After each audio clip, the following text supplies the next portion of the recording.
Well, happy Friday, everybody. This is Brian Woods again with another video. This is one of my favorite guitars. I know I said this about my guitar last week, but this guitar is really special to me. This is something I got for my birthday this year. It's from my brothers, my sister, my auntie, and my grandparents. It was a really great gift.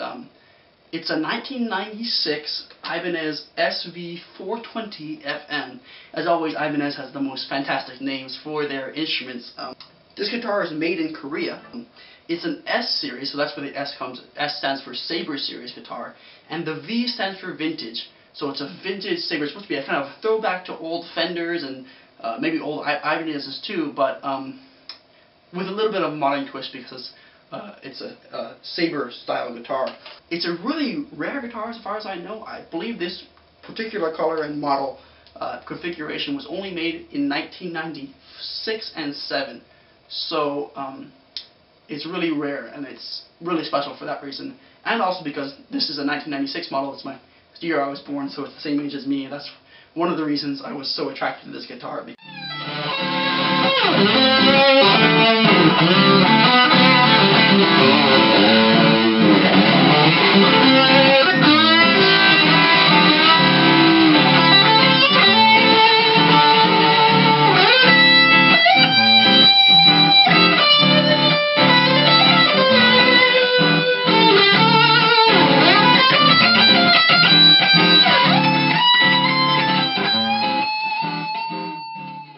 Reason that I wanted this guitar is because a lot of my favorite guitarists play Ibanez's.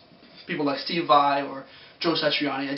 I love their music. I know it's not everybody's favorite thing, but I just love their skill and their dedication to art and the way they produce their records. So I was really interested in getting an Ibanez, and I love the look of the Sabre series because it's so cool. It's this beautiful mahogany body. It has a maple veneer top, but the sides are all beveled down, and it becomes a really sleek-looking race car, spaceship kind of guitar that fits really comfortably to the body because of the bevels on the guitar body. So it's a really comfortable guitar. It's really light when you play it. I have a guitar that I built that's made of solid maple. It's back there behind me right now, but it is so heavy. And when I put this guitar on in comparison to the other guitar, this one is so light and comfortable, and it just feels great.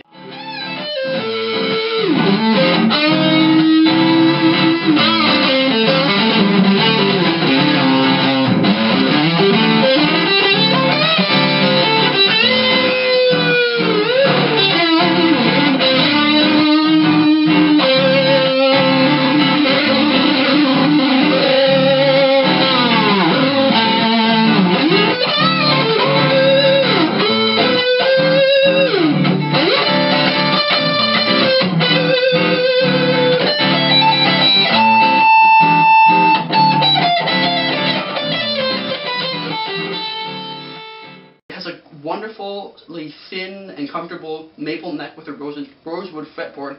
I said this last time, but I have really small hands. I have kind of fat, short fingers, and it's really nice to have the thinner necks. It's not like a wafer-thin Ibanez neck, but it's thin by a Fender standard, I would say, and it's really comfortable for me. Unfortunately, I don't know if it's because the frets are so old, but they're really small, and it makes it hard to bend and to play faster. So in the future, I will be changing the frets, but I haven't got around to it yet because it costs a lot of money, and I don't know how to do it.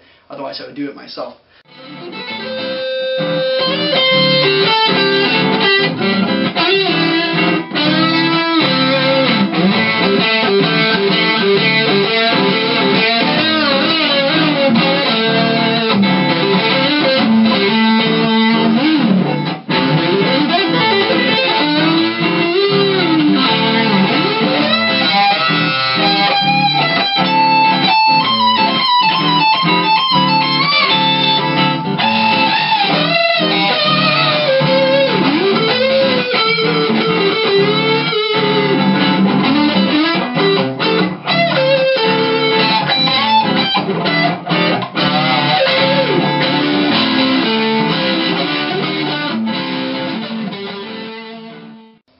it's a great guitar. It feels fantastic. It has locking tuners. All the hardware is gold, except for these saddles. I changed these saddles when I got the guitar because they just, I don't know, the original saddles were gold and they were really good looking, but they didn't have, they were kind of dull. So I changed them to solid steel saddles, and I changed the trem block to a solid brass, big fat trem block, and I think both those changes made a big difference for the tone of this guitar. Both of those mods were from a company called Guitar Fetish. If you're interested in really cheap quality mods for guitars, parts, pickups, electronics, all that kind of stuff, I would highly recommend you go check out Guitar Fetish, because I've used a lot of their stuff and everything that I've used has been quite satisfactory and great quality, and it's really improved the tone of my guitars.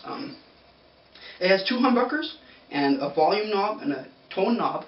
I think I'm going to be changing the tone knob in the future. I really don't use it on this guitar. On other guitars, I use the tone knob an awful lot, and I love the way it works. But on this guitar, I really don't need it because the pickups have enough of a differentiation between each other. I think I'm probably going to change it to a neck volume knob, so I'll have independent volume controls for each pickup. It has a 3-way selector, so it can go between the bridge and neck together, and the neck.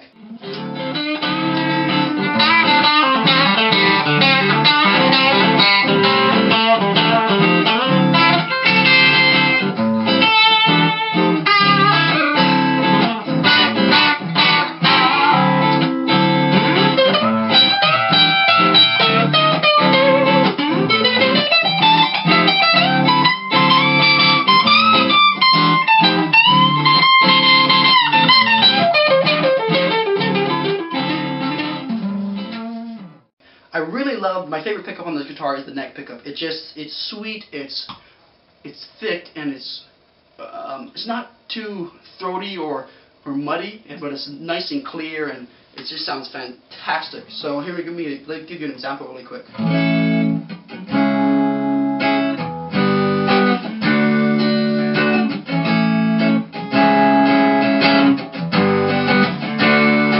And that even sounds better with some delay and tremolo.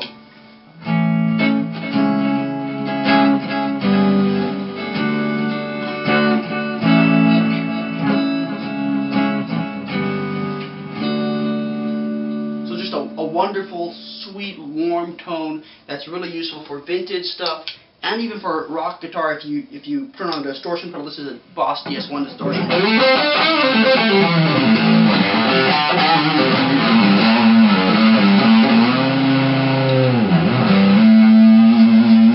Just a nice, thick, vintage tone that I really enjoy using. So on to the bridge pickup. Unfortunately, on this guitar, I find the bridge pickup to be a little bit lacking. It sounds great and it has a good tone, but it just lacks some sustain in the harmonics. I'm a big fan of Eddie Van Halen, and I love the way he uses harmonics, and I love the way that they last for a long time. Unfortunately for this guitar, it doesn't really give me that tone that I want, but they're still fantastic pickups. I'll probably be changing the bridge pickup sometime in the future when I have enough money, but here's an example of a dirty bridge pickup.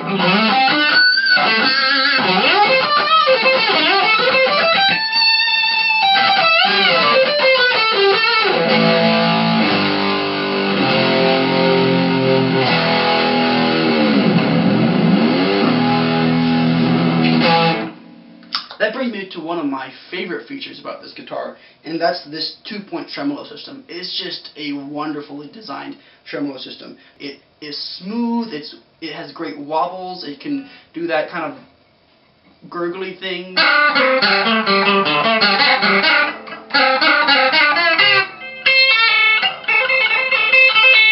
And it just sounds great. Then it also can do great dive bombs.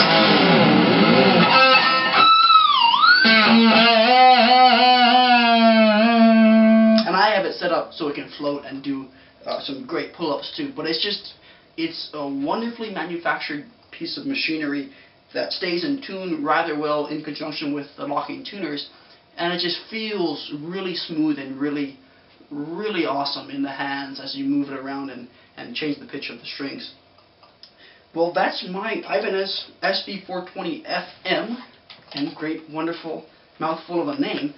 A few mods that I'm thinking of doing, again, the volume knob and the bridge pickup, but also the body. It's a really beautiful body, and I love the woods that are used in it, but the finish seems so thick when I look at it. I look at the edges You probably can't see it on the camera. It's really hard to see, but once you do get the right angle, you can see how thick this clear coat is on this guitar.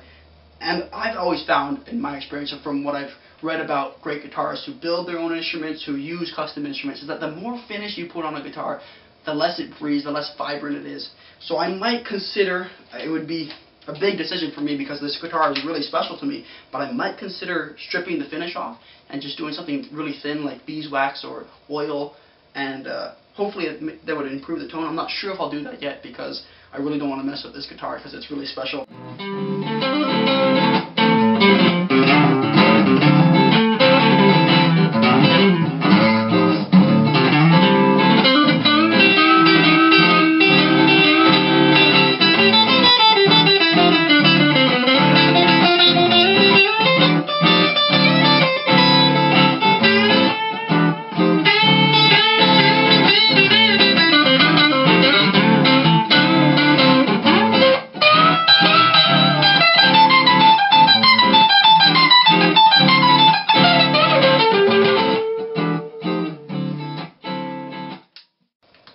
Fun fact of the day, Ibanez started as a company that copied American-made electric guitars. So if you're not familiar with Ibanez that much, but they, in the 1960s and maybe 70s I want to say, they became famous for their copies of Gibsons and Fenders. In fact, because Gibson and Fender were so poorly managed at that time, Ibanez were considered better made instruments. Eventually, Gibson and Fender took action against Ibanez. They sued them, and Ibanez changed their designs so they wouldn't be copying everybody. Then they went into their own designs, but they started as a copying brand that based out of Japan, and it's kind of Japan back in the 70s was considered kind of like how we see China today. So the Japanese industry wasn't as respected back then, but with the introduction of Ibanez guitars, they really quickly gained respect, at least in the guitarist community, for fantastic workmanship, fantastic craftsmanship, fantastic building of guitars. One of the most famous users of vintage Ibanez that I can think of would be Eddie Van Halen. He famously used a Ibanez Destroyer, which was a copy of a Gibson Explorer, and he modded it and changed it up and did all kinds of crazy stuff to it, paint jobs and stuff. If you want to see that guitar, look up Eddie Van Halen's Shark guitar, as in shark that swims in the water. It's a really cool guitar. You'll be able to see a vintage Ibanez guitar. That's your fun fact of the day, and now you know more than what you did before. Well, thank you so much for watching. Make sure you subscribe and like the video. Hopefully you don't dislike the video, as I always say. But if you are interested in more videos about different gear that I have and different pedals that I use, I post videos every Friday, so be on the lookout for that. Especially next week, I have something especially special coming that I'll be showing you a little sneak peek of today. Well, I've been Brian Woods. Thank you so much for watching. Rock on.